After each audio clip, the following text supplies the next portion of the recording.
Hello everyone, welcome to our channel target for IQ. Guys, आज हम लेके आए हैं the final revision video for code of criminal procedure. इसके पहले हमने 2 रिवीजन वीडियोस ऑलरेडी अपलोड किए हैं और उसके साथ साथ सीआरपीसी की चैप्टर वाइज हमारी लेक्चर सीरीज़ अवेलेबल है इन द प्लेलिस्ट। तो अगर आपको ज़रूरत लगती है और किसी चैप्टर में कोई कन्फ्यूज़न है तो बेशक आप प्लेलिस्ट में जाइए और रिलेटेड चैप्टर का वीडियो आप देख सकते हो। ठीक है, तो ये फाइनल वीडियो हमारा इसलिए है क्योंकि इससे पहले 2 रिवीजन वीडियोस में हम मैक्सिमम इम्पॉर्टेंट चीज़ें कवर कर चुके हैं और जो कुछ भी बची हैं वो आज इस रिवीजन क्लास में कंप्लीट हो जाएंगी। तो मैंने तो बोला था कि 5 वीडियोस लेके आएंगे, बट आई फील कि 3 वीडियोस सफिशेंट है और इसमें हमारा रिवीजन कंप्लीट होगा। तो चलो स्टार्ट करते हैं आज का लेक्चर। देखो, जो पहला चैप्टर है which we are going to cover is chapter number 24। क्या है chapter number 24? General provisions as to inquiries and trial. ठीक है, and what is the range of this chapter? 300 to 327। ठीक है, इसका जो पहला सेक्शन है इसमें मार्जिनल नोट सारे बहुत इंपॉर्टेंट हैं और तो इसलिए मैंने यहाँ पे नोट डाउन कर लिए हैं। जो लेस इंपॉर्टेंट है आप बिल्कुल ध्यान रखिए कि उसको मैंने नहीं इंक्लूड किया है, क्योंकि ये लास्ट मोमेंट है और इस पर हमें वही चीज़ें पढ़नी है जो मैक्सिमम एग्जाम में पूछने के चांसेस हैं। ठीक है, बाकी पूरी बेयरट की रीडिंग तो आपने करके ही जानी है, ये आपको पता है। आईपीसी, सीआरपीसी और इंडियन एविडेंस एक्ट, इसमें से आपको कुछ भी नहीं छोड़ना है। बट येस, लास्ट मोमेंट पे जो मोस्ट इंपॉर्टेंट चीज़ें हैं उसे हम एक बार अच्छे से ज़रूर देखेंगे। चलो, तो जो सेक्शन 300 है ये क्या बोलता है? Persons acquitted not to be tried for the same offence. जो पर्सन एक्विट हो चुका है उसको दोबारा से उसी ऑफेंस के लिए ट्राई नहीं किया जा सकता है। ये आपको कॉन्स्टिट्यूशन के किस आर्टिकल के साथ पढ़ना है? आर्टिकल 20 सब क्लॉज 2। ठीक है, अच्छा एक चीज़ ध्यान रखो, इसको बोलते हैं डबल जियोपार्डी का सिद्धांत भी इसे बोलते हैं। डबल जियोपार्डी यहाँ पे मैंने मेंशन किया है और आर्टिकल 20 सब क्लॉज 2 भी सेम डॉक्ट्रिन पे बेस्ड है, दैट इज़ डबल जियोपार्डी। ठीक है, उसके बाद देखो 304, that is legal aid to accused at state expenses. Legal aid किसको दी जा रही है? अक्यूज्ड को। किसके खर्चे पे? स्टेट के खर्चे पे। ठीक, इसको आर्टिकल कॉन्स्टिट्यूशन के किस आर्टिकल के साथ रिलेट करके पढ़ना है? 39A। ठीक है, ओके। नेक्स्ट है 306 एंड 307, दोनों ही टेंडर ऑफ पार्डन की बात करते हैं। बस 306 में क्या है? Tender of pardon to accomplice, and 307 is power to direct tender of pardon. तो अगर 306 है तो आपको एक टर्म ध्यान रखना है, दैट इज अकम्प्लिस, और 307 है तो पावर टू डायरेक्ट। ठीक है, चलो ये हो गया। उसके बाद 310 देखो, आपका लोकल इंस्पेक्शन की बात करता है। Local inspection 310। उसके बाद आता है 311। इसमें देखो 311, 313 और 315 इनको साथ में पढ़ेंगे। 311 क्या बोलता है? समन्स, कोर्ट समन इशू करता है किसके लिए? विटनेस को बुलाता है और एग्जामिन करता है जो भी पर्सन्स प्रेजेंट होते हैं कोर्ट में उनको। ठीक, 313 में भी समन इशू करता है, लेकिन किसको बुलाया जा रहा है यहाँ पे? अक्यूज्ड को। तो 311 में किसको बुलाया जा रहा है? विटनेस को। 313 में किसको बुलाया जा रहा है? अक्यूज्ड को। और जो 315 है that is accused to be competent witness. यहाँ पे अक्यूज्ड और विटनेस दोनों को मिला दिया गया है कि कब अक्यूज्ड कॉम्पिटेंट विटनेस होगा, इसकी बात करता है 315। इसलिए इन तीनों को साथ में पढ़ना, कन्फ्यूज़न नहीं होगी। अदरवाइज 311 और 313 में बहुत भयंकर कन्फ्यूज़न होती है। Next is compounding of offences. जब ऑफेंस को हम कंपाउंड कर सके साथ में बैठ के, उसकी बात कर रहा है 320। अच्छा, what is the effect of compounding? अगर ऑफेंस कंपाउंड हो गया तो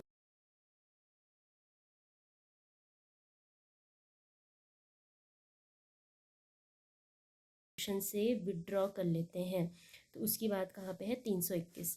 फिर देखो 323, 323 और 209, ये दोनों कमिटल की बात करते हैं। किसकी बात करते हैं? कमिटल की बात करते हैं। 209 का 209 की केस में कमिटल कब किया जाता है? जब case exclusively tribal bye the court of session हो। ठीक, 2 टर्म याद रखना है। 209 में exclusively tribal bye the court of session, और 323 में जो कि यहाँ पे दिया हुआ है, इसमें जब एक बार कमेंसमेंट, किसकी कमेंसमेंट? जब इंक्वायरी या ट्रायल का कमेंसमेंट हो जाता है, यानी इंक्वायरी और ट्रायल स्टार्ट हो जाती है, उसके बाद कोर्ट को लगता है कि ये केस कोर्ट ऑफ सेशन को ट्राई करना चाहिए, तब उसके बाद यहाँ पे कमिट किया जाता है। ठीक है, तो आपको 323 के साथ पढ़ना है 209, दोनों कमिटल की बात करते हैं। 209 में एक्सक्लूसिव है और इसमें after the commencement of inquiry and trial. ठीक है, चलो देन 325। 325 एक प्रोसीजर की बात करता है। क्या प्रोसीजर है? When magistrate can not pass sufficiently severe punishment. जब मैजिस्ट्रेट सफिशिएंट सीवियर पनिशमेंट पास नहीं कर पा रहे हैं, ऐसी सिचुएशन में क्या प्रोसीजर होगा, इसकी बात 325 कर रहे हैं। फिर जो हमारा लास्ट सेक्शन है दैट इज़ 327, ये ओपन कोर्ट की बात करता है कि कोर्ट कब ओपन होएगी, यानी कि जो ओपन कोर्ट में प्रोसीडिंग चलती हैं उसकी बात। अच्छा, मैंने कुछ इंपॉर्टेंट पॉइंट्स भी लिख रखे हैं, ये सारे के सारे एग्ज़ाम में आपके किसी भी फॉर्म में पूछ सकते हैं, इस वजह से मैंने अलग से यहाँ पे नोट डाउन कर दिया, इसको बहुत ध्यान से देखना है। देखो सेक्शन 300 में जो मैक्सिम, दो चीज़ें, एक मैक्सिम है और एक डॉक्ट्रिन है। जिस मैक्सिम पे ये बेस्ड है दैट इज़ नेमो डेबिट बिस वेक्सारी प्रो इडम कॉजा, ये बिल्कुल ध्यान रखना है, नेमो डेबिट बिस वेक्सारी प्रो इडम कॉजा। और जो डॉक्ट्रिन है जिस पे डबल जियोपार्डी बेस्ड है that is autrefois acquit and autrefois convict, इसको बिल्कुल रट लेना, ये भूलना नहीं है। बहुत डायरेक्ट क्वेश्चन पूछते हैं, डबल जियोपार्डी का सिद्धांत कहाँ पे है, पहले तो ये पूछ सकता है, दूसरा मैक्सिम का नाम पूछ सकता है, और तीसरा डॉक्ट्रिन क्या है सेक्शन 300 की। ठीक है, ये तो सेक्शन देखो 300 हो गया। अच्छा, सेक्शन 299 ऑफ सीआरपीसी क्या है, दैट इज़ रिकॉर्ड करते हैं हम evidence in the absence of accused. ठीक है, एविडेंस रिकॉर्ड हो रहा है but in the absence of accused. तो मैंने आपको 299 और 300 इसलिए बता दिया क्योंकि आईपीसी के 299 और 300 को हम जनरली क्या ऑलवेज साथ में ही पढ़ते हैं, तो इस वजह से सीआरपीसी के भी 299 और 300 को साथ में पढ़ लो, तो इससे क्या होगा फिर भूलेंगे नहीं। अच्छा, 302 है, 302 में है परमिशन टू कंडक्ट प्रोसिक्यूशन। 302 किसकी बात करता है, 302 परमिशन टू कंडक्ट प्रोसिक्यूशन। कौन कौन है जो प्रोसिक्यूशन कंडक्ट करते हैं विदाउट परमिशन, वो ये तीन है। बिल्कुल आपके पीटी में क्वेश्चन पूछ सकते हैं कि कौन ऐसे तीन लोग हैं जो बिना किसी परमिशन के प्रोसिक्यूशन कंडक्ट कर सकते हैं, तो वो है public prosecutor, government advocate and assistant public prosecutor. ये देखो बहुत इंपॉर्टेंट है, इसको कहीं भी नोट डाउन कर लो। सेक्शन 302 तो परमिशन की बात करता है, बट कौन ऐसे तीन लोग हैं जो बिना परमिशन के प्रोसिक्यूशन कर सकते हैं, तो PP, government advocate and assistant PP. उसके बाद जो 306 था that is tender of pardon to accomplice. इसमें देखो कंडीशंस ऑफ फॉर पार्डन, जो पार्डन है उसकी कंडीशंस क्या क्या होंगी, when the accomplice undertakes to make true and full disclosure of the facts relating to the offence. जो अकम्प्लिस है जब वो ये बोलता है कि वो ट्रू डिस्क्लोजर करेगा ऑफ द फैक्ट्स जो भी ऑफेंस से रिलेट कर रहे हैं उनका, तो ऐसी सिचुएशन में उसे पार्डन मिलता है। ठीक है, टेंडर ऑफ पार्डन कौन कौन दिला सकता है, सीजीएम कर सकता है, मेट्रोपॉलिटन मजिस्ट्रेट कर सकता है, और जुडिशियल मजिस्ट्रेट फर्स्ट क्लास कर सकता है। इसमें देखो एक इंपॉर्टेंट चीज़ है जो आपको ध्यान रखनी है, जो सीजीएम एंड मेट्रोपॉलिटन मजिस्ट्रेट हैं इनकी जो स्टेज है पार्डन टेंडर करने की दैट इज़ एट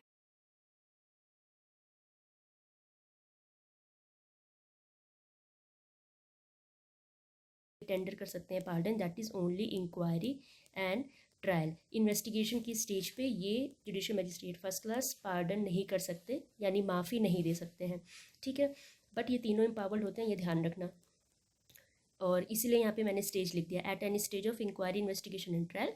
बस जुडिशियल मजिस्ट्रेट फर्स्ट क्लास के केस में याद रखना कि सिर्फ इंक्वायरी और ट्रायल के टाइम पे करेंगे। ठीक है, अच्छा कौन सा ऑफेंस होता है जिसमें हमें पार्डन मिल सकता है, तो वो ऑफेंस जो पनिशेबल हो 7 साल या उससे ज़्यादा की सज़ा से। ठीक है, कम नहीं है, ज़्यादा है, ये ध्यान रखना है। अच्छा, मान लो कोई अक्यूज्ड है जिसको पार्डन दिया जा चुका है अंडर सेक्शन 306, तो ही becomes a witness for the prosecution. जो प्रोसिक्यूशन होता है उसके लिए वो क्या बन जाता है, अकम्प्लिस, अब क्या बन गया, विटनेस बन गया। उसके बाद देखो 311 जो बहुत इंपॉर्टेंट था, जिसमें हम विटनेस को कॉल करते हैं, समन करते हैं। ठीक है, तो इसमें जो कोर्ट की पावर होती है, क्या क्या कोर्ट्स की पावर है, to recall any witness already examined, to summon any witness who has been cited as a witness but not produced or examined before the evidence is closed, और to summon any witness who has not been cited as, जिसको site नहीं किया गया है as a witness, उसको भी समन कर सकती है। ठीक है, ये चीज़ ध्यान रखना कि ये जो पहला पॉइंट है that is to recall any witness already examined, जो विटनेस पहले से एग्जामिन हो चुका है उसको फिर से रिकॉल कर रही है, तो it can be exercised even after the evidence of both sides is close. Prosecution और डिफेंस दोनों की साइड के एविडेंसेस क्लोज हो गए, उसके बाद भी ये चीज़ एक्सरसाइज की जा सकती है। ठीक है, ये ध्यान रखना है। ओके, अब आपका आता है 311A, तो ये अमेंडमेंट था, आप जानते हैं कोई भी नया अमेंडमेंट होता है तो इट इज़ ऑलवेज इंपॉर्टेंट। ये 2005 का अमेंडमेंट है, कब इन्फोर्स हुआ था, 23/6/2006 को। ठीक है, इसमें क्या बताया गया, इसमें बस एक छोटी सी बात है कि जो जुडिशियल मजिस्ट्रेट फर्स्ट क्लास है order persons to give specimen signatures ठीक है। तो अगर स्पेसिमेन सिग्नेचर्स की बात होती है तो ये जुडिशियल मजिस्ट्रेट फर्स्ट क्लास इसका ऑर्डर कर रहे हैं, और ये 311A में है, जो कि 2005 का अमेंडमेंट है, and the enforcement that is 23/6/06। उसके बाद आता है आपका 313। 313 बोलता है examination of accused is made after the prosecution evidence. कब एग्जामिनेशन किया जाएगा अक्यूज का? जब प्रोसिक्यूशन एविडेंस ओवर हो जाएगा उसके बाद। ठीक है, ये जो चीज़ है विदाउट ओथ, ये तो आपको एकदम से रट लेनी है, दिमाग में बिठा लो। जब भी अक्यूज का एग्जामिनेशन होता है दैट इज़ विदाउट ओथ, इनको ओथ पे एग्जामिन नहीं करेंगे। ठीक है, और ये मैंडेटरी है कोर्ट पे। ठीक है, इसमें कोई डिस्क्रिप्शन नहीं होता है, कोर्ट पे मैंडेटरी है कि बिना ओथ के वो एग्जामिनेशन कराएगी अक्यूज का। ये जो 2 पॉइंट है ना, इस पर बहुत तरह से घुमा घुमा के पीटी में सैकड़ों क्वेश्चंस पूछे गए हैं, तो बस इतना सा ध्यान रखना, इसमें आपके कई क्वेश्चंस लग जाएंगे। अच्छा, then 315 accused himself a competent witness for the defence. 315 ये बोलता है कि कब अक्यूज्ड खुद एक कॉम्पिटेंट विटनेस बन जाता है फॉर द डिफेंस। तो लेकिन इसमें एक कंडीशन है, if he applies in writing on his own request. अगर वो खुद अप्लाई करता है राइटिंग में कि मैं विटनेस बनना चाहता हूँ, तभी उसको ये मौका दिया जाएगा, अदरवाइज़ नहीं। तो इसमें ये चीज़ आपको ध्यान रखनी है। देन 319 ये क्या बोलता है, persons added as an additional accused on the basis of evidence adduced in the case. तो बस आपने ये ध्यान रखना है कि कब किसी पर्सन को हम ऐड करेंगे एज एन एडिशनल अक्यूज्ड, जब ऑन द किस बेसिस पे करेंगे, तो it is on the basis of evidence adduced in the case, on the basis of evidences. Then 321 है विड्रॉल ऑफ केस बाय, जो विड्रॉल फॉर प्रोसिक्यूशन था, withdrawal of prosecution. तो ये कौन करता है withdraw? Public prosecutor in charge of a case even without permission of the court. Court की बिना परमिशन के भी विड्रॉ कर सकते हैं केस को, ये विदाउट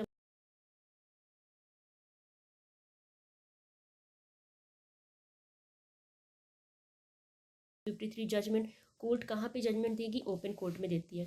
फिर 354 आता है language and contents of the judgment, जिसमें लैंग्वेज ऑफ द कोर्ट की भाषा जो होती है उस भाषा में जजमेंट लिखा जाता है। मैं आपको पहले बताई थी, इसमें इंग्लिश, हिंदी, उर्दू, बंगाली, इससे कोई मतलब नहीं है।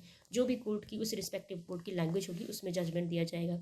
ठीक है, मेट्रोपॉलिटन मजिस्ट्रेट की जजमेंट की बात कौन करता है? 355। देन 356 जो प्रीवियसली कन्विक्टेड ऑफेंडर है उनकी बात कर रहा है 356।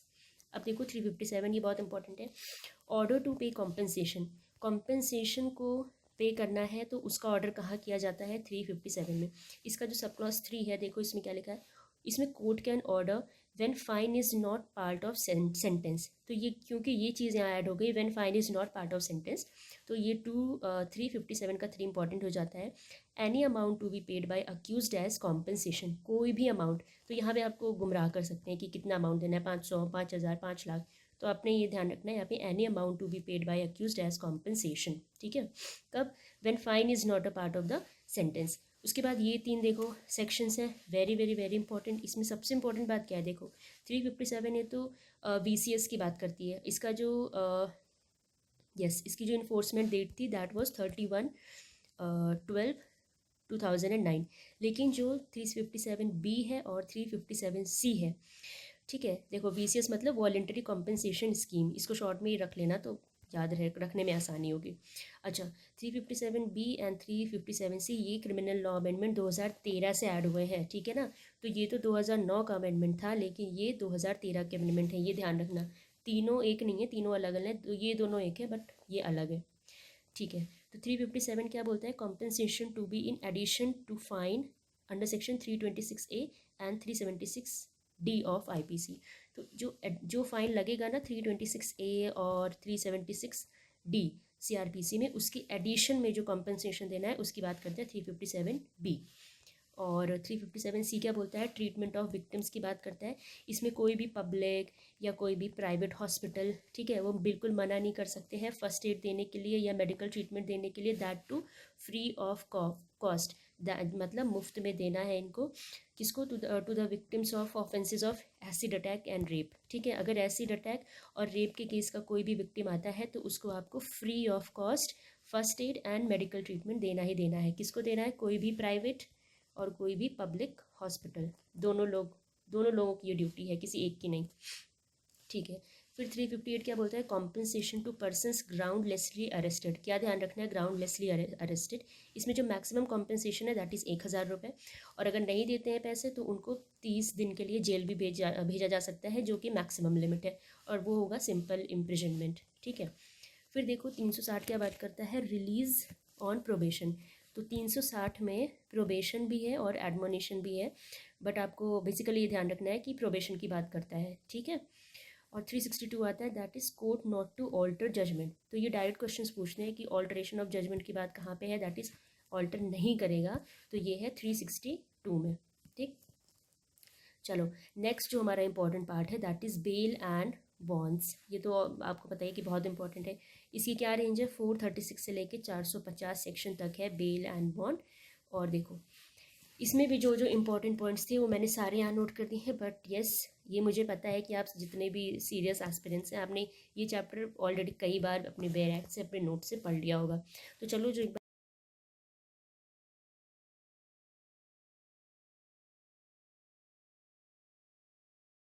Matter of right. ठीक है। बेल ग्रांट कौन करता है, बाय पुलिस ऑफिसर और कोर्ट, ये दोनों बेल ग्रांट करते हैं, ये ध्यान रखना। ऐसे नहीं कि बस कोर्ट पे टिक लगा के आ जाओ कि कोर्ट ही ग्रांट करती है, दोनों ग्रांट करते हैं। जहाँ पे bail as a matter of right है बेलेबल ऑफेंस में, वहाँ पे बेल ग्रांट किया जाना इज़ मैंडेटरी। ठीक है। अच्छा मान लो कोई इंडिजेंट पर्सन है, कौन होता है इंडिजेंट पर्सन, जो अनेबल है टू गिव बेल, यानी जो श्योरिटी है, जो सिक्योरिटी उसे जमा करनी है वो सब है नहीं उसके पास देने के लिए, तो वो इंडिजेंट पर्सन माना जाएगा। इंडिजेंट पर्सन की बात कहाँ की गई है, जो 436 का एक्सप्लेनेशन है, 436(1) का एक्सप्लेनेशन, वहाँ पे इंडिजेंट पर्सन की बात की गई है। ऊपर मैंने एक पॉइंट मेंशन किया है दैट इज़ 436A। इसमें क्या बोलता है, grant of bail to an accused pending trial if he has undergone half period of imprisonment specified for the offence for which he is being tried. भाई कोई offence था जिसकी सज़ा थी 7, मान लो कोई ऑफेंस था जिसकी सज़ा थी 6 ईयर्स थी। ठीक है। अब उसका ट्रायल चलने में ही 3 साल बीत गया है, और वो जो अक्यूज था वो half of the imprisonment already काट चुका है। तो ऐसी सिचुएशन में फिर उसका राइट अराइज होता है बेल का। ये 436A ये चीज़ बताता है। अच्छा देखो 436 क्या बोलता है, in what cases bail to be taken. ये पहला ही सेक्शन है, कौन से केस में हमको बेल मिलेगी, तो other than non bailable offence, यानी जितने भी बेलेबल ऑफेंस है वहाँ पे बेल मिलेगी। और इसका एक्सप्लेनेशन इंडिजेंट की बात करता है। कब ये ऐड किया गया था, 23/6/2006 को, इसे भी ध्यान रखना है। 436 का 2 ये बात करता है cancellation of bail by judicial magistrate. देखो लैंग्वेज तो आप इजीली पढ़ लोगे बेल एक्ट से, ठीक है, लेकिन क्वेश्चन क्या पूछता है कि कौन कैंसिल कर रहा है बेल अंडर 436(2), तो यहाँ पे जुडिशियल मजिस्ट्रेट कैंसिल कर रहे हैं, ये ध्यान रखना है आपको। अच्छा किस कंडीशन में कैंसिल करेंगे, अगर किसी सब्सिक्वेंट ओकेजन पे उसी सेम केस के लिए वो जो पर्सन है जो पहले अक्यूज था वो फिर से दोबारा केस कोर्ट में लाया गया है। ठीक है। तो ऐसी सिचुएशन में वो कैंसिल कर सकते हैं बेल, पर यहाँ पे जो मेन पॉइंट हमें ध्यान रखना है वो कौन कर रहा है, जुडिशियल मजिस्ट्रेट कर रहा है। ठीक है। देखो बेल में ना मैक्सिमम क्वेश्चंस ऐसे ही पूछता है कि कौन कैंसिल कर रहा है, इस पर बहुत सारे अलग अलग तरह के कोड्स एम्पावर्ड हैं, इसलिए बच्चे यहाँ पे कंफ्यूज होते हैं। तो मैंने इस चीज़ को यहाँ पे काफ़ी अच्छे से लिख दिया है। देखो 436 से मैं जो पीछे ही बताई थी 2006 का अमेंडमेंट था, इसमें वही सेम चीज़ यहाँ पे भी है, that maximum period for which an under trial prisoner can be detain. तो half of the maximum period वो काट चुका है, तो उसका डिफ़ॉल्ट बेल का राइट अराइज होता है और उसको रिलीज़ करना यहाँ पे मैंडेटरी है। ठीक है। फिर 437 है, ये क्या बोलता है, when bail may be taken in case of non bailable offence. अभी तो बेलेबल ऑफेंस में as a matter of right आपको मिलती है, बट मान लो कोई नॉन बेलेबल ऑफेंस है तो उसमें आपको कब बेल ली जा सकती है, इसकी बात करता है 437। इसका 1 क्या बताता है, ये देखो इंपॉर्टेंट चीज़ है, लैंग्वेज तो आप बेल एक्ट से पढ़े लेंगे। इसका 1 ये बताता है कि ऐसी सिचुएशन में बेल कौन ग्रांट करता है। देखो यहाँ पे high court and court of session grant नहीं कर रही हैं बेल, यहाँ पे जो जुडिशियल मजिस्ट्रेट है वो ग्रांट कर रहे हैं। ये चीज़ बिल्कुल ध्यान रखो, इसको अपने बेल एक्ट में आप नोट कर लो। 437 के अंडर में high court and court of session bail नहीं दे रही हैं, बल्कि कौन दे रहा है, मैजिस्ट्रेट की कोर्ट दे रही है। ठीक है। फिर 437 का 2 क्या बोलता है, police officer and magistrate both can grant bell. देखो मैं लैंग्वेज अभी नहीं पढ़ रही क्योंकि language is not that tough, वो आप अपने बैरक से पढ़ो। बट हाँ ये जो क्रक्स है इसका, जो इसका समरी है वो यही है कि पुलिस ऑफिसर और मैजिस्ट्रेट दोनों यहाँ पे बेल ग्रांट कर सकते हैं। अब वो सिचुएशन क्या है तो आप बैरक ओपन करिए और साथ साथ पढ़ लीजिए, बिल्कुल भी अच्छे से क्लियर हो जाएगा आपका। ठीक है। फिर देखो 437 का 5, ये क्या बताता है? कैंसिलेशन। ये डायरेक्ट क्वेश्चन आता है कि 437 के किस क्लॉज में कैंसिलेशन ऑफ बेल की बात है और कौन कैंसिल करता है। तो जुडिशियल मजिस्ट्रेट कैंसिल कर रहे हैं, और 437 का 5 cancellation of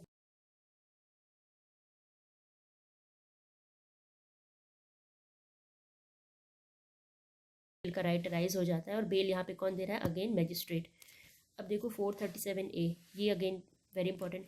bail to require accused to appear before next appellate court. यहाँ पे बेल दी जा रही है किस लिए? कि ज़रूरत है कि अक्यूज अपीयर हो बिफोर नेक्स्ट अपीलेट कोर्ट। ठीक है, इसमें स्टेज क्या है? इसकी स्टेज पूछ सकते हैं that before conclusion of trial and before disposal of the appeal. ये दोनों स्टेजेस हैं, इनको ध्यान रखिएगा। ये जो ऐड किया गया था फ्रॉम द अमेंडमेंट ऑफ 2009, 31/12/2009। अच्छा, इसमें एक चीज़ है कि जो बेल बॉन्ड साइन कराया जाएगा वो कब तक इन्फोर्स में रहेगा? 6 महीने के लिए बस। तो यहाँ पे टाइम पीरियड भी आपको याद रखना है कि अक्यूज को जब मजिस्ट्रेट के सामने अपीयर होने के लिए बेल साइन कराया जाता है, बेल बॉन्ड साइन कराया जाता है, तो उसका जो ड्यूरेशन होता है वो 6 महीने का होता है बस। अब मान लो अक्यूज फेल्स टू अपीयर, नहीं आता है, और जो बॉन्ड है इट स्टैंड फोरफिटेड, तो जो उसमें प्रोसीजर 446 अप्लाई होगा। अच्छा, 446 क्या है? Procedure when bond has been forfeited, तो 446 उस पर अप्लाई होगा। 446 इज़ वेरी वेरी इजी। बस आपने ये ध्यान रखना है पहली चीज़ कि ये है क्या, तो ये है procedure when bond has been forfeited. और अंदर की क्या चीज़ है? एक दो बार रीड कर लेना, कुछ है नहीं उसमें, टफ चीज़ें तो मैं बता ही रही हूँ आपको। ओके, देन 438, ये तो समझ लो ये आउट क्वेश्चन है कि ये तो बेल से क्वेश्चन आ रहे हैं, तो 438 तो पूछेगा ही, बीट पीटी, बीट मेंस और बीट इंटरव्यू।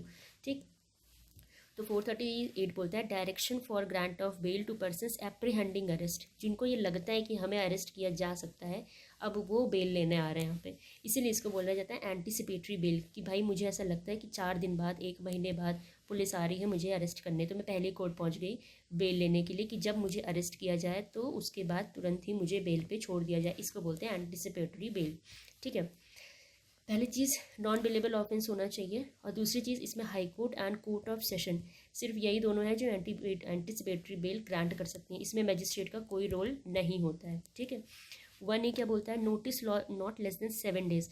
ये नोटिस का टाइम पीरियड पूछता है कि क्या टाइम पीरियड है of giving notice to public prosecutor and superintendent of police, तो वो है नॉट लेस देन 7 days, यानी 1 हफ्ते से कम की नोटिस आप नहीं देंगे। ठीक है, ये क्यों आ रहे हैं भाई? Public prosecutor and superintendent of police to give reasonable opportunity of being heard when the application shall be finally heard by the court.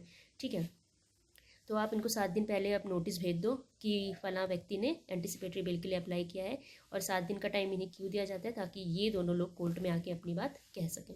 ठीक है, फिर 439 है special powers of high court and court of session regarding bail. यहाँ देखो special power की बात की जा रही है।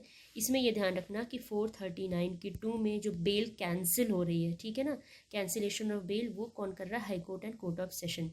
देखो यही 2 पॉइंट है डिफरेंस के। 439 के 2 में जो बेल कैंसिल हो रही है वो हाई कोर्ट कर रहा है या फिर कोर्ट ऑफ सेशन, और 437 का जो 5 है यहाँ पे कैंसिल कर रहा है बेल जुडिशियल मजिस्ट्रेट। तो बस यही पॉइंट ऑफ डिफरेंस है जो आपको फंसा सकता है। मैंने यहाँ पे बता दिया, तो अब ये चीज़ गलत नहीं होनी चाहिए। अगर आपको पहले से पता है तो well and good, very good. अच्छा देखो, अब हमारा कुछ इंपॉर्टेंट पार्ट बचता है, जैसे अपील्स है, इस पर कुछ क्वेश्चंस कर लेंगे, और रेफरेंस एंड रिवीजन है, इस पर कुछ क्वेश्चंस कर लेंगे, बस इतना तक सफिशिएंट है। इसके अलावा देखो जो भी इम्पॉर्टेंट मोस्ट इम्पॉर्टेंट चीज़ें थी वो सारी की सारी मैं आपको ऑलरेडी कवर करा चुकी हूँ, तो मेरी रिक्वेस्ट ही समझो। अगर आपने वो सब देख लिया है तो वेरी गुड, और अगर नहीं देखा है तो देखो टाइम वेस्ट नहीं करना, अपना बेरैप तो आपको पढ़ना ही पढ़ना है, बट एक बार थोड़ा सा 5-10-15 मिनट लगा के वीडियो को आप चाहें तो 2x में करके एक बार ही आप देख लेना, तो उससे आपको काफ़ी ईजी हो जाएगा। ठीक है, अब क्या होता है, हम अपील्स में देख लेते हैं।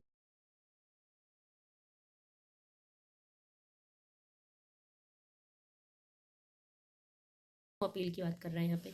नो अपील से रिलेटेड कौन कौन से सेक्शन है?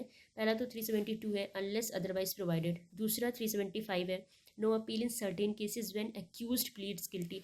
तो नो अपील से रिलेटेड जो पहला सेक्शन था 372, unless otherwise provided.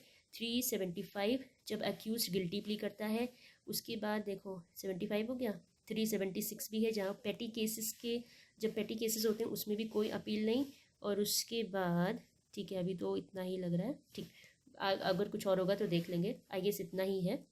No appeal, no appeal. ठीक है, उसके अलावा देखो appeal in case of acquittal, ये बहुत इंपॉर्टेंट है। और appeals from conviction, it is very important. Conviction जब हो जाती है तो उसके बाद अपील में जब जाते हैं, that is under 374।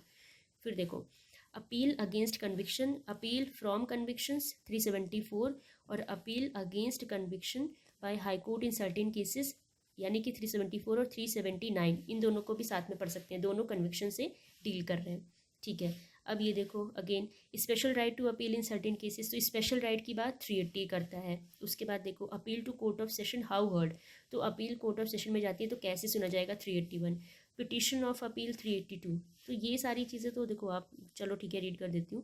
Procedure when appellant in jail, जब एपिलेंट जेल में है तो क्या प्रोसीजर फॉलो होगा। And summary dismissal of appeal, that is 384। Powers of appellate court, ये 386 है।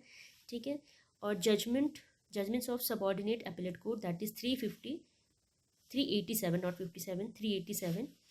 और उसके बाद देखो, ये इंपॉर्टेंट है, 390 arrest of accused in appeal from acquittal. ठीक है, और 393 finality of judgment and orders on appeal. And ये तो सबसे ज़्यादा इंपॉर्टेंट है, that is abatement of appeals. तो अपील्स में देखो क्वेश्चंस तो पूछते हैं, बट कुछ कुछ गिने चुने सेक्शंस हैं जिनसे most of the time questions पूछे जा सकते हैं। तो मैंने जिस तरह से आपको बताया, नो अपील वाले 3 सेक्शंस थे और कन्विक्शन वाले यहाँ पे 2 सेक्शंस थे। इस तरह से करके देखना, तो फिर भूलने के चांसेस कम रहते ही हैं। ठीक है, तो हम कुछ इंपॉर्टेंट क्वेश्चंस फटाफट इस पर लगा लेते हैं। देखो, appeal in case of acquittal by a magistrate may lie in case of acquittal, जो अपील हुई है वो किस कोर्ट में जा रही है, that is going in the court of sessions court.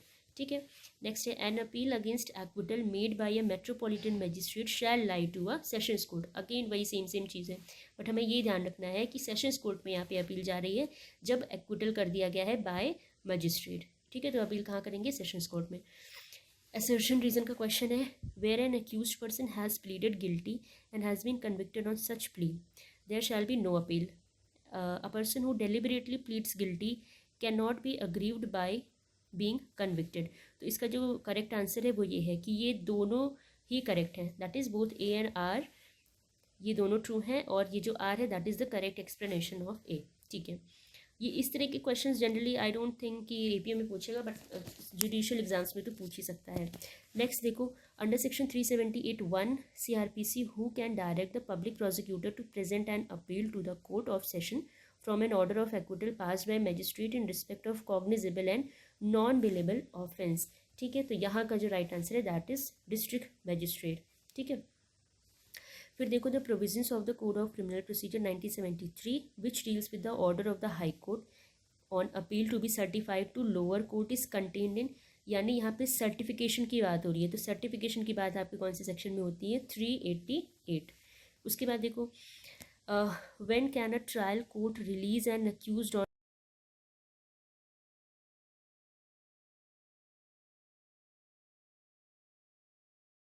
accused is on bail, accused bail पे है, and imprisonment is not exceeding 3 years। ये काफ़ी इंपॉर्टेंट है, ये ध्यान रखना कि जो इम्प्रिजनमेंट है वो 3 साल से ज़्यादा की नहीं होनी चाहिए। ठीक है, 3 साल से कम की होनी चाहिए। तो ऐसी सिचुएशन में जो ट्रायल कोर्ट है, it can release an accused on bail under section 389(3). ठीक है, नेक्स्ट देखो, which one of the following sections of the CRPC deals with the provision that no appeal lies in petty cases. देखो direct question आ गया ना, no appeal पे, और कहाँ पे, पेटी केसेस में। तो ये है 377, इसको तो IPC से भी रिलेट कर लेना, तो मतलब भूलेगा ही नहीं कि पेटी केसेस, इस तरह की चीज़ें क्या होती हैं, बहुत पेटी केसेस होती हैं। तो ओके, ये तो देखो इसका राइट आंसर था 376। यस, तो ये तो बहुत अच्छी बात हो गई, 376 IPC से रिलेट कर लो। और 376 IPC में जो अपराध दिए गए हैं, जाहिर सी बात है वो बहुत ही घटिया तरह के अपराध होते हैं, तो इससे हमें ध्यान हो जाएगा। ये अच्छा लिंक यहाँ पे जुड़ गया कि 376 CRPC में पेटी केसेस में कोई अपील नहीं होगी, और 376 IPC जो है वो हम सबको पता है दैट इज़ अ वेरी बहुत घटिया किस्म के अपराध होते हैं। तो इससे हमारा ये दोनों सेक्शन तैयार हो गया। चलो, the judgment of acquittal passed by judicial magistrate is appealable before session court in, अच्छा, एक्विटल का जजमेंट है, किसने दिया है, जुडिशियल मैजिस्ट्रेट है, तो उनको सेशंस कोर्ट में हम अपील कर रहे हैं। तो किस टाइप के केसेस होने चाहिए, जो कि कॉग्निजेबल हो एंड नॉन बेलेबल हो। ठीक है, उन्हीं की अपील यहाँ पे होगी। तो first one, which one of the following statement is not correct, कौन से स्टेटमेंट करेक्ट नहीं है। तो जो magistrate of the first class है, नॉट एक्सीडिंग 1 मंथ, ये 1 महीने से ज़्यादा के ऊपर इनका पावर नहीं है। किस चीज़ में? There shall be no appeal if a sentence of imprisonment और fine is passed by a magistrate of first class not exceeding 1 month. So this is the wrong answer. इसमें राइट आंसर क्या होगा? High court not exceeding 6 months. तो ये ध्यान रखना, high court के case में 6 months is the maximum limit, session जज के केस में 3 months is the maximum limit, and metropolitan magistrate के केस में नॉट एक्सीडिंग 3 मंथ्स। ठीक है। उसके बाद देखो, there shall be no appeal by a convicted person, जो कन्विक्टेड पर्सन है उनके द्वारा कोई अपील नहीं होगी। फिर आ गया ना नो अपील वाला clause, where CJM, where chief judicial magistrate impose only a sentence of fine not exceeding 100। ये तो इसका आंसर है, 100 रुपये से ज़्यादा एक्सीड नहीं कर रहा है, वैसे सिचुएशन में अपील नहीं होगी। Appeal for enhancement of sentence will lie before the court when sentence has been awarded by the magistrate of first class before court of session. तो ये तो देखो क्वेश्चंस, अगर अपील का पार्ट आपने अच्छे से पढ़ रखा है तो it is not that tough. ठीक है, चलो ये लास्ट पार्ट कर लेते हैं क्वेश्चंस के। Any person convicted on trial by an additional sessions जज for an offence in which sentence of imprisonment is more than 7 years में अपील टू, ये हाई कोर्ट, अगर 7 साल से ज़्यादा की सज़ा है तो हम हाई कोर्ट में ही जाके अपील करेंगे। A has been convicted by a magistrate of the first class and was sentence with imprisonment for a term of 1 month। तो एक महीने का है इम्प्रिजनमेंट है, तो ए कहाँ पे अपील करेगा? A can appeal to the sessions court. तो राइट आंसर यहाँ पे बी है। अब देखो जो रेफरेंस एंड रिवीजन है, इसमें भी सेम ये चीज़ करनी है। मार्जिनल नोट तो सबके पता होनी चाहिए, और अंदर की चीज़ें जो जो बहुत इंपॉर्टेंट सेक्शन है आप उनको ही पढ़ना, और इस पर भी हम कुछ क्वेश्चन कर लेंगे, और आई होप कि इसमें से ही आपके क्वेश्चंस लग जाएं। तो 395 रेफरेंस की बात करता है, ठीक है, रेफरेंस की बात 395, और 401 रिवीजन। तो पहले हमें 395 के साथ 401 को पढ़ना है। उसके बाद देखो डिस्पोजल ऑफ केसिंग, ये 398 power to order inquiry, sessions जज पावर टू रिवीजन। अच्छा देखो, 399 में सेशंस जज की पावर है रिवीजन करने की, और 401 में हाई कोर्ट की पावर है रिवीजन करने की। ठीक, और 400 में एडिशनल सेशन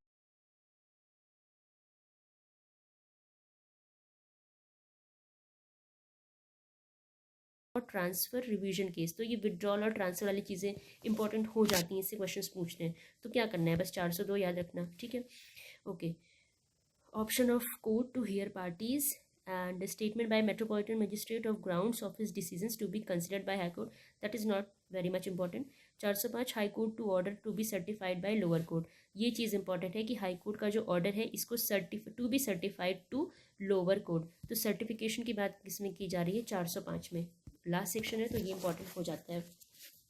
अब इस पर कुछ क्वेश्चंस लगा लेते हैं। 395 से 405 इसकी रेंज है of reference and revision. Under which section of CRPC the provision for reference to high court, देखो दिया ना, reference to high court is given, तो that is 395। Under CRPC a reference can be made to, reference कहाँ बनाया जा सकता है? High court को। Which of the following provisions deals with the power of sessions जज की पावर ऑफ रिवीजन कहाँ पे है? 399। ठीक है, और हाई कोर्ट की कहाँ पे है? 401। When High Court or any sessions judge calls for to examine the record of any proceeding before any inferior criminal court, it is known as revision। ठीक है, रिवीजन की डेफिनेशन तो हमें पता ही होगी। Which one of the following sections of the Code of Criminal Procedure deals with the High Court's power to revision? तो that is 401। इसका right answer होगा बी। देखो कितना ईजी है, हमें मार्जिनल नोट से इतना सब मिल गया, और अंदर तो आप सबने पढ़ के रखा है, तो इसके क्वेश्चन गलत होने ही नहीं है। ठीक है, कॉन्फिडेंस पूरा रखना है, क्वेश्चन नहीं गलत होंगे। While exercising the power of revision under Code of Criminal Procedure, the High Court cannot, ऐसी कौन सी चीज़ें तो हाई कोर्ट नहीं कर सकती है? convert a finding of acquittal into a conviction। High court क्या नहीं कर सकती? अगर एक्विट किया गया है तो ऐसा नहीं कि आपको कन्विक्ट कर देगी जब वो रिवीजन की पावर एक्सरसाइज कर रही है, लेकिन अक्यूज को डिस्चार्ज कर सकती है, एक्विट कर सकती है अक्यूज को, और बेल ग्रांट कर सकती है अक्यूज को। विच one of the following is not correctly match, कौन सी ऐसी चीज़ है जो करेक्टली मैच नहीं है? तो that is abatement of appeal. ठीक है, क्यों? Abatement of appeal is not correctly match. अच्छा, अबेटमेंट ऑफ अपील कहाँ पे दिया था? बैक आ गए हैं तो देख ही लेते हैं। तो abatement of appeal was under 394, और यहाँ पे क्या दे रखा है? Let's see, abatement of appeal का यहाँ दे रखा है 393, तो ये गलत हो गया। Reference to high court 395, high courts power to revision 401, और appeals from conviction that is 374। चलो, which one of the following combination combinations are not correctly match, again वही कि कौन सा करेक्टली मैच नहीं है, तो इसका आंसर देख लो, इसका आंसर बी होगा। Select the correct answer using the code given below, तो इसका राइट आंसर है दैट इज़ बी। इसको आप एक मतलब पढ़ लेना अच्छे से। चलो तो यहाँ पे ख़त्म हो रहा है हमारा लेक्चर आज, फाइनल रिवीजन का भी और सीआरपीसी का भी यहीं पे एंड करते हैं। बट जाने से पहले एक बार क्विक रिवीजन हम कर लेते हैं। जैसा कि मैं हमेशा बोलती हूँ, इसमें से अगर आपके एक भी क्वेश्चन आए तो गलत नहीं होने चाहिए। किस चीज़ में से? What is the chapter name, chapter number, what is the name and what is the range of the chapter. तो चलो पहले तो देखो सीआरपीसी कौन से साल में आया था। 1973 में कौन सा एक्ट रिपील हुआ था, ये क्वेश्चन आता है। तो बस कुछ नहीं ध्यान रखना, 1898 ये ध्यान रखना, ये एक्ट पहले रिपील हो चुका था। और इन्फोर्स कब से हुआ था? 1 अप्रैल 1974, ठीक है ना। और उसके बाद देखो चैप्टर 1 क्या है, that is preliminary, what is the range 1 से लेके 5 तक। चैप्टर 2 क्या है, constitution of criminal courts, what is the range 6 से लेके 25A। Chapter 3 power of courts 26 से लेके 35। चैप्टर 4 दो पार्ट्स में है, power of superior officers of police, इसमें सिर्फ एक सेक्शन है दैट इज़ 36। और बी है aid to magistrate and police, जब हम मजिस्ट्रेट और पुलिस की हेल्प करते हैं, एड करते हैं उनको, 37 से लेके 40। Chapter 5 very very important, arrest की बात करता है, रेंज क्या है 41 से लेके 60A।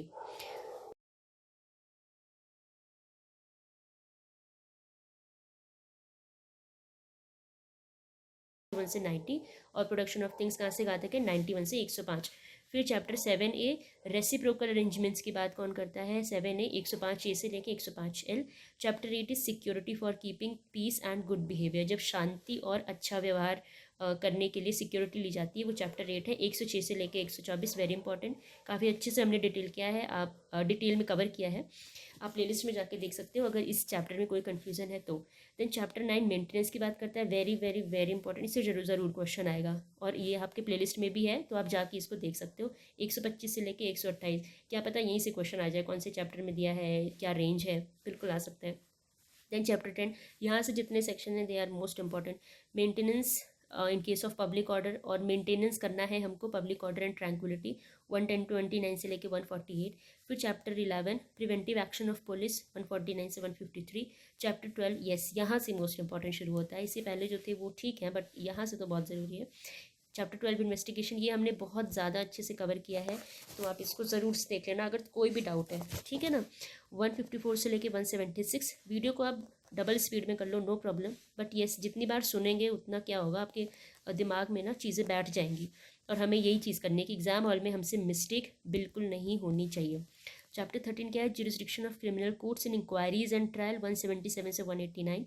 14 क्या है, condition requisite for initiation of proceeding, 14 से क्या ध्यान रखना है, इनिशिएशन ऑफ प्रोसीडिंग्स, 190 से लेके 199। चैप्टर 15 कंप्लेंट्स टू मजिस्ट्रेट, जब हम मजिस्ट्रेट को कंप्लेंट देते हैं, 200 से लेके 203। उसके बाद है चैप्टर आपका 16 प्रोसीडिंग्स बिफोर मजिस्ट्रेट, मजिस्ट्रेट के सामने प्रोसीडिंग्स शुरू हो चुकी हैं, 204 से लेकर 210। 17 क्या है, चार्ज, 211 से 224। उसके बाद 18, 19, 20, 21 साथ में पढ़ना है। ट्रायल की बात है यहाँ पे, पहला ट्रायल कोर्ट ऑफ सेशन, फिर वारंट केस में, फिर सेशंस समन्स केस में, एंड देन समरी ट्रायल। तो कोर्ट ऑफ सेशन का जो रेंज है 225 से 237, फिर 238 से लेके 250, 251 से लेके 259 और 260 से लेके 265। इसको तो कैसे भी करके भूलना नहीं है, इसको कहीं भी नोट कर लो, ट्रेन में जाते समय कभी भी ये चीज़ ज़रूर देख लेना, इसमें से ज़रूर पूछेगा, मैं बता रही हूँ आपको, दैट इज़ ट्रायल, यस। उसके बाद देखो चैप्टर 21A, ये प्ली बार्गेनिंग है, ये भी इंपॉर्टेंट है। इसमें एक चीज़ बहुत अच्छे से पूछते हैं कि ये कब इन्फोर्स हुआ था, तो 5 जुलाई 2006 को हुआ था, मैंने नोट करके रख लिया ताकि मैं मिस ना कर जाऊँ। और इसमें कहाँ से कहाँ तक है, 265A से लेके 265L। फिर chapter number 22 attendance of persons confined और डिटेन्ड, 266 से लेके 271। और चैप्टर 23 क्या है, evidence in inquiries and trial, 272 से लेके 299, जो कि हम अभी कर रहे थे, ठीक है। Then chapter number 24 general provisions as to inquiries and trial, जो कि हमने अभी पढ़ा, 300 से लेके 327। And chapter 25 provisions as to accused persons, अगर अनसाउंड माइंड पर्सन्स की बात होती है तो 25 का चैप्टर है, ऐसे समझ लो ना, 25 ईयर्स का कोई था, जब 25 साल का हुआ तो पागल हो गया, मतलब अनसाउंड हो गया, ठीक है ना। और इसकी रेंज है 328 से लेके 339। उसके बाद चैप्टर 26 एडमिनिस्ट्रेशन ऑफ जस्टिस, 340 से 352, ये सब इतने भी इंपॉर्टेंट नहीं है, बस आपको बस यही याद रहे, यही काफ़ी है। मार्जिनल नोट्स में अगर थोड़े थोड़े सेक्शंस पता है किसमें क्या है तो वो बस सफिशिएंट है। फिर जजमेंट की बात आती है, चैप्टर 27 353 से लेके 365। चैप्टर 28 क्या है, सबमिशन ऑफ डेंथ सेंटेंस फॉर कंफर्मेशन, इसमें कुछ कुछ बहुत इंपॉर्टेंट है। 366 बहुत इंपॉर्टेंट है। 366 और कितने जजेस होते हैं, 2 जजेस होते हैं उसमें, ठीक है, ये ध्यान रखना। तो 366 से लेके 371। देन चैप्टर 29 अपील्स 372 से 394। Reference and revision chapter 30 very important.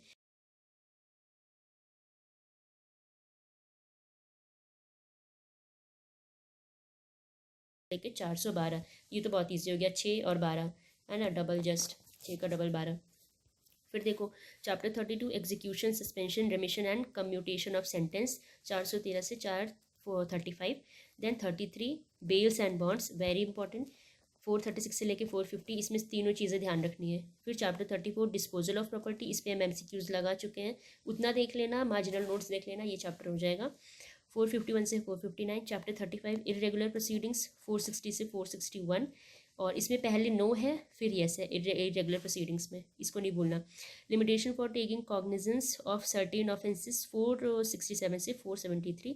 Then last chapter आपका मिसलेनियस, दैट इज 474 से लेके 484, ठीक है ना, जिसमें 482 जो है वो हाई कोर्ट की इनहेरेंट पावर है, नॉट 484।